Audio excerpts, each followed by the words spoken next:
day 2 of LSU practice today. John Emery was back, which is big. They got a lot of depth at the running back position at LSU. To me, I think they're in a better position having a bunch of solid guys than maybe like 1 or 2 elite, or maybe just 1 elite guy and then a bunch of adequate starters. I think because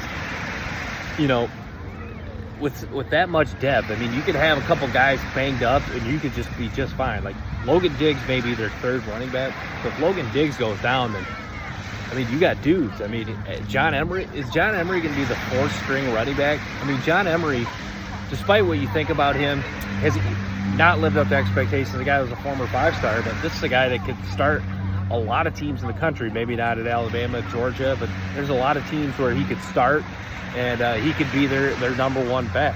Maybe not like an elite impact talent, but a really good player nonetheless. So, yeah, LSU, a lot of depth at running back. It was cool watching the second-team guys.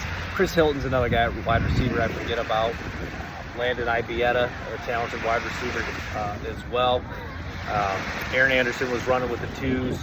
Goodwin running with the 2. So, yeah, I mean, if you look at, if there's another reason to sell hope in this LSU team, if you look at their 2nd string, like that's a pretty strong 2nd string unit at the skill position.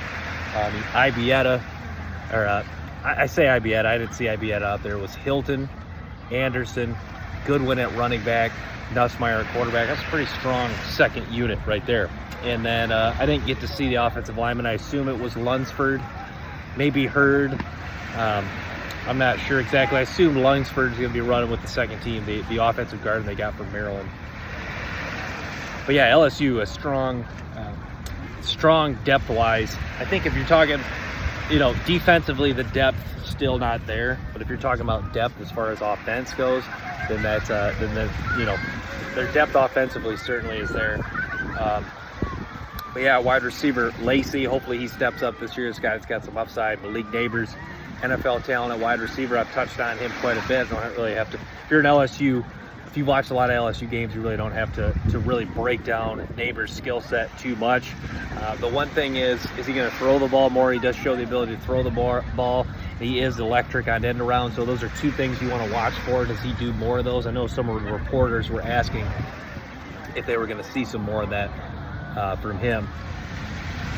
The defensive line, it starts with Mason Smith. I was watching, kind of shift gears here to the linebacker. I was watching the linebackers, and the linebackers, it was fun watching them go through drills. Wes Weeks is a guy to keep in mind. Him and Greg Penn, likely the 2 backups at linebacker to Spates and Perkins. But why those guys would be key, why those guys are going to be key at linebacker is because, Perkins, I feel like Perkins and Spates playing so many snaps that they're gonna need to rotate in healthy bodies. And with Penn and Weeks, these are guys that, Weeks a transfer from Virginia, a guy that's got some talent, and Penn, a guy that opened the season as a starter last year. You hope these guys can be impactful and do some really nice things, because Perkins, you feel like Perkins and Spates are going to try to probably try to move Perkins around, and you got to believe that Spates isn't going to play every single snap at Mike or Will, wherever they choose to line him up. So I think keep an eye on Greg Penn, keep an eye on Wes Weeks. Those are guys that certainly to watch for. Whit Weeks, too, another guy, the brother of Wes Weeks. He's a guy that can play linebacker. I think they're going to play him at linebacker. He's a guy that played running back and linebacker at high school, so it's cool to watch how those guys play. But yeah, talent at the linebacker. Hopefully, good depth. If Wes Weeks and Greg Penn, if they can get some good snaps out of them when they come in, then that'll be big. But yeah, fun to see LSU out practicing, going through drills. I watched just a lot of the highlights. It's cool to watch. All the guys out there. You've studied in the off season. You study these guys kind of ad nauseum, and you're kind of really just anxious to see them out practicing and anxious to see them, working more and more towards the game, so you can actually get some game film to break down to these guys. And you talk about these transfers so much. what they've done at other schools is fairly indicative of likely what they're going to do at LSU, but it's not 100% certain. So how does Zy Alexander perform? How does Major Burns, Andre Sam, which one of these Deuce Chestnut, which one of those transfers steps up in the secondary? You got to believe that, you know, those guys kind of have shown what they are at this point, but you got to believe one of them is going to have, you know, say that they're high floor, low ceiling guys. You got to believe one of those guys is going to hit his absolute ceiling this year, and that could mean, you know, a productive year as far as creating takeaways, making a lot of tackles, making a crucial pass breakup on a 3rd and long against an Alabama or Florida. You got to believe that, you know, can one of those guys have his best season yet? Like Deuce Chestnut, for example. Say he starts at the nickelback position. You know, is he a guy that offenses are going to fear? No, but is he a guy that, you know, could he have a big game like I touched on? Like, can he have a big game where he has a couple crucial pass breakups late? He has a couple key interceptions that really keep his team in the game. So I think that'll be exciting to watch. Yeah, just at the beach out here in Hawaii. So yeah, I mean, with the secondary is so interesting for LSU, and you know, you use the term interesting. It's not necessarily maybe a good thing when you're talking about them, but you know, interesting is not always good when you're talking about football. But I think that there certainly is potential for it to be a strong, cohesive unit. You know, we're not going to see an LSU secondary like 2019 or 2011. You know, I mean, even 2019, it was not. You know, it was really good. Maybe not elite. You know, Stingley, it all came together with the freshman campaign, and you had the other guy, who plays for the Titans now. Christian Fulton is another nice player. I know Delpit, the safety, he had a down year that year, but I mean, he showed a lot of ability throughout his career, mostly the year prior in 2018. But I guess the point I'm trying to make is, you know, the LSU secondary is not going to be even as strong as 2019, which was a strong unit overall. But yeah, can they get some high-end play? Major Burns, I keep hearing Brian Kelly talk about Major Burns. I think he understands that Major Burns is going to be key to the success of this team. So Major Burns, can he play well? I think that's going to play a major role in how the secondary performs overall. Yeah, back to the running backs. I mean, depth at running back is awesome. Logan you know, the guys that Brian Kelly keeps talking about, I think, are guys that you got to really watch out for. Logan Diggs is a name that just keeps getting thrown out there. Usually when the media and coaches throw out a guy's name a lot, it's usually more times than not, it's a good thing. Brian Kelly, you know, he's got to study him a lot. He knows the skill set this guy brings. And then, you know, Mason Smith not getting as much talk, but I think that's a good thing at this point because I think everyone knows what he's capable of. I think, you know, to me, not saying anything about his game, I think is a good thing because, you know, I think everyone just expects he's going to come back and look a lot like the Mason Smith in 2021 that was just so stout against the run, showing a lot of ability against the pass. So, but yeah, tight end's going to be strong. Mac Markway was actually running with the twos. Markway, a guy that was a really good blocker coming out of high school from what I saw of him. Guy that, you know, not just a blocker though, a guy that is a good receiving threat as well. I think Pimpton is another good tight end too. I think they landed another guy. There was another tight end they got that'll be a freshman this year. I can't remember his name, but I saw that Arland Scouting, I'm not really sure how closely they're following LSU. I saw they had Harold Perkins, or not Harold Perkins. I saw they had Kyle Parker as the second, running with the second, projected the second wide receiver at the Y position. I think that says a lot. I think that must be what they're hearing. You know, Arland Scouting, they kind of just build a rough depth chart. I always reference that. But yeah, I think there's something to that. I think Kyle Parker is impressed. He's a guy that came in the spring. sounds like he's been excellent in the weight room. So yeah, looking forward to see what Kyle Parker does.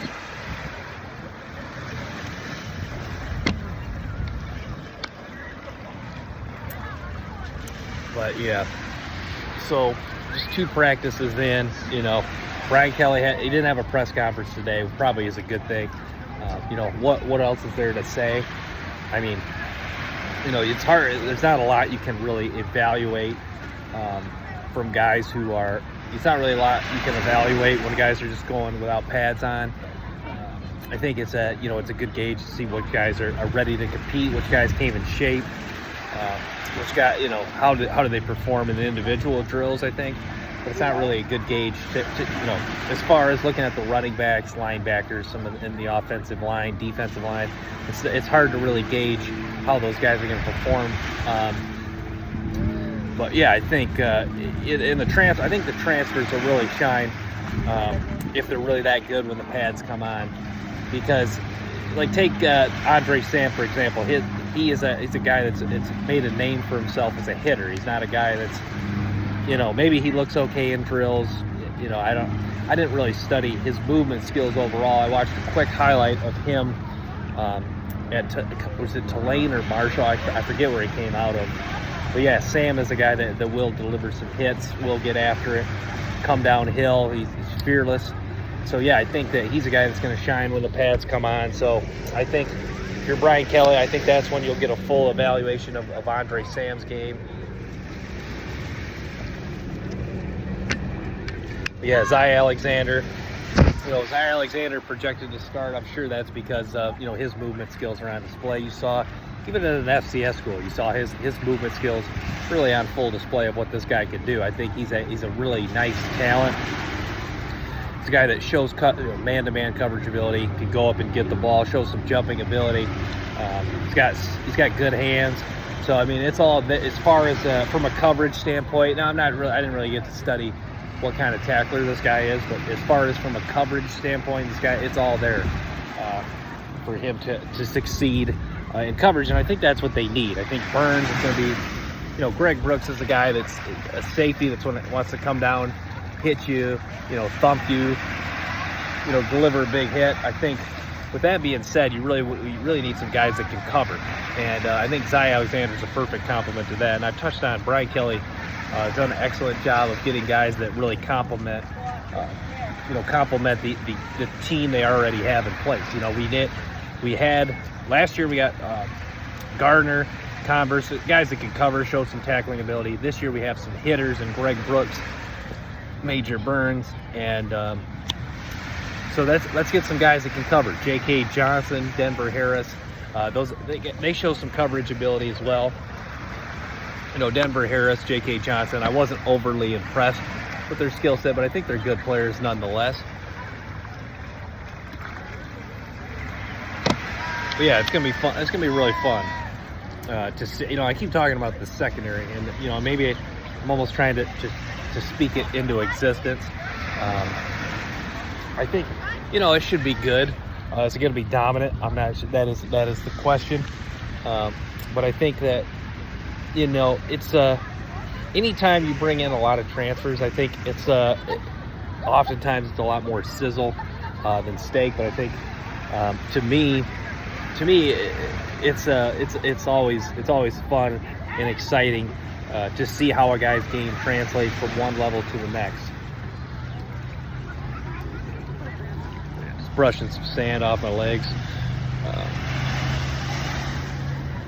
So yeah, I wonder, it would be interesting what Brian Kelly would say today if he had a press conference. I'm not sure. I don't think he would say a lot. I'm sure he would say, you know, kind of say you'd had a good day. I think that he really talked about this year. They've really set the tone as far as what they need to do to succeed, or the way they kind of set how to practice, how to work, how to get better.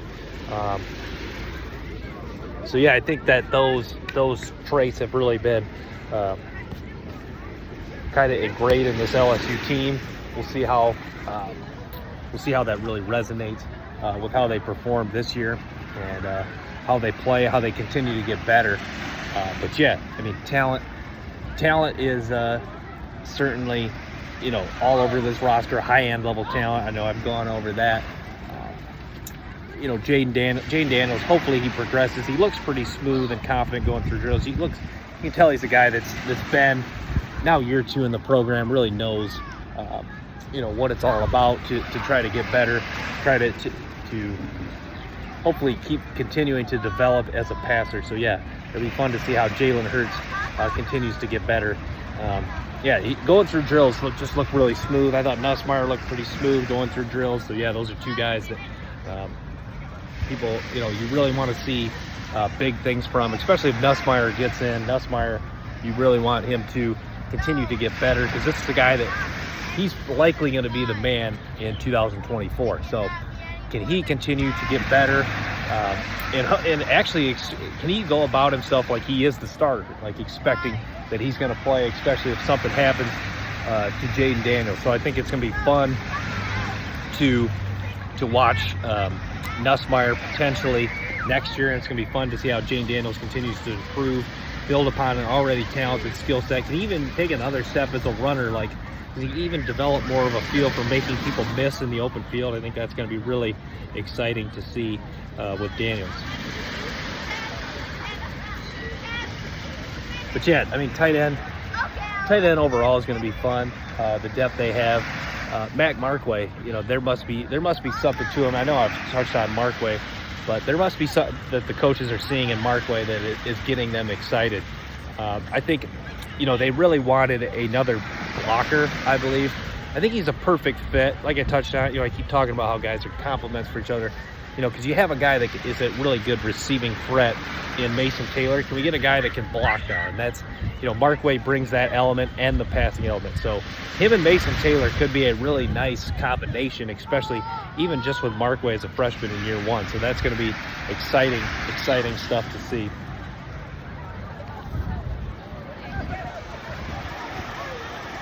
Yeah, it's going to stand up. Just get sand all over me. Yeah, LSU already day 3 tomorrow. Moving closer and closer to the Florida State game. Florida State going to present a tough challenge for LSU, and like Brian Kelly said, they're going to present a unique challenge for them. We'll go over some of the other things Brian Kelly has said. He's excited of the way Aaron Anderson looks. Aaron Anderson could be kind of the X factor, kind of one of the under the radar stars this season. I think he's got a skill set that he might not really explode necessarily this year, but I think he will be impactful, especially in the slot, running with the 2s. Maybe he does get some reps with the 1s. Maybe he is a guy that, as the season goes on, because he's still a young guy, maybe he just keeps getting better and better, and eventually works into that starting lineup. So yeah, Aaron Anderson, certainly a guy to watch. And back to the secondary, Denver Harris, J.K. Johnson. Those are guys I keep forgetting about. But Denver Harris was a big-time recruit coming out of high school. So,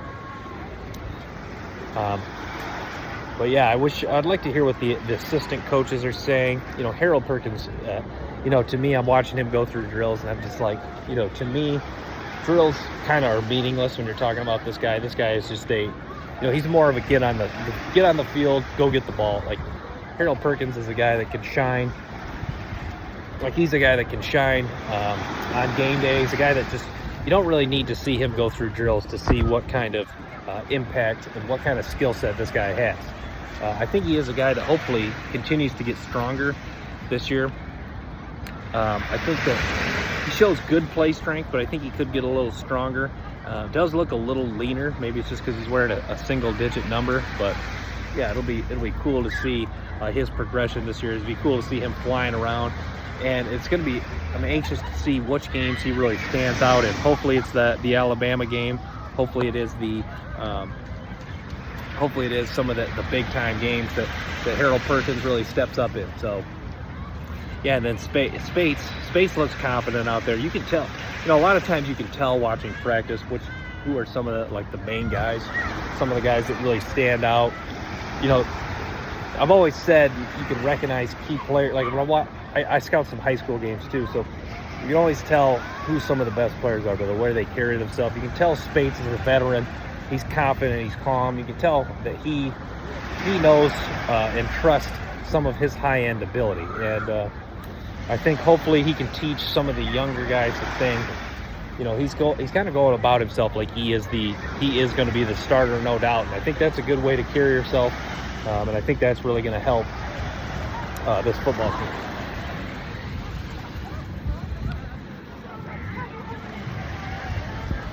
I just got sand all over me. Just out here on the beach at Waikiki. Yeah, it's weird, football, LSU football practice. I'm waking up in the morning and LSU's done with practice because the time change out here. So, but yeah, I mean,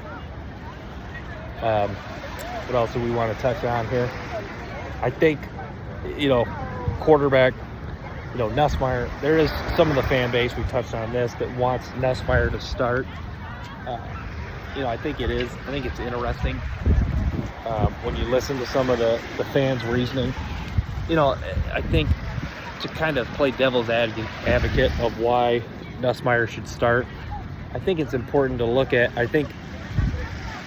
notice how every person that's in favor of Jaden Daniels starting, they really emphasize that the experience in the high floor, which is good, which is fair points, but you also want to look at, some of the upside a guy has. And I think Nussmeier, the upside potentially is there, and I think he really could unlock an element of the passing game that LSU, I wouldn't necessarily say was missing last year, but it wasn't fully prevalent consistently. So maybe they go with Nussmeier, or maybe Nussmeier does win out the job somehow, but you got to believe that if Nussmeier does become the guy, it's because Jaden Daniels really had a tough, disappointing season. So, you hope that for an LSU fan, if you have to see Nussmeier, it may not be in the best case scenario, most likely.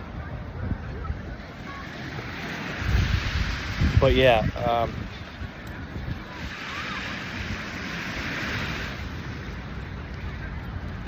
quarterbacks, I mean, you feel like, so Nussmeier, Daniels, two guys with experience now, which is always a really good thing. You hope that, you hope Nussmeier is really driven to continue to get better, especially knowing that he's not going to be the guy, most likely. You hopefully that he stays driven and wants to continue to get better and better and keep doing nice things. Because, 2024, it should be full go that he's the guy, barring some incoming freshman or transfer that really is that good or really going to push him. You got to believe he's going to be the guy coming up.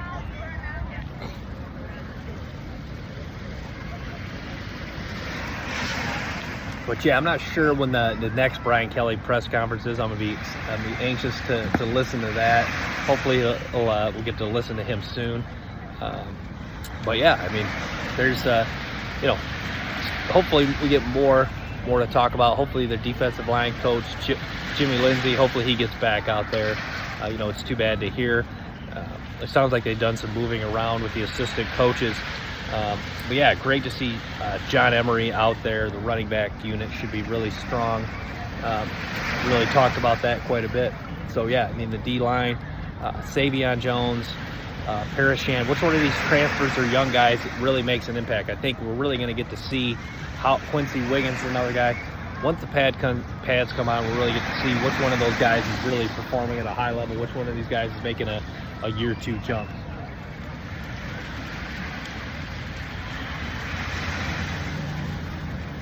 But yeah, I mean, Brian Kelly, you feel like him stressing the depth of this team lacking.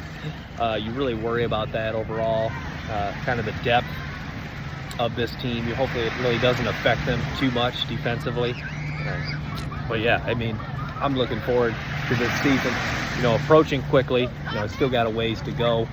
Still got a three and a half weeks till we get to see that LSU Florida State kickoff. But yeah, I think there's just in that game alone, there's going to be a lot of things people are really anxious to see develop in that game. And how does Jaden Daniels perform? Can LSU win the line of scrimmage for 4 quarters? It's all going to be stuff that we'll get to see, and should be exciting. So I'm going to wrap with that. Thanks for tuning in to Bayou Bengals football. Make sure to stay tuned for more episodes and clips from the show.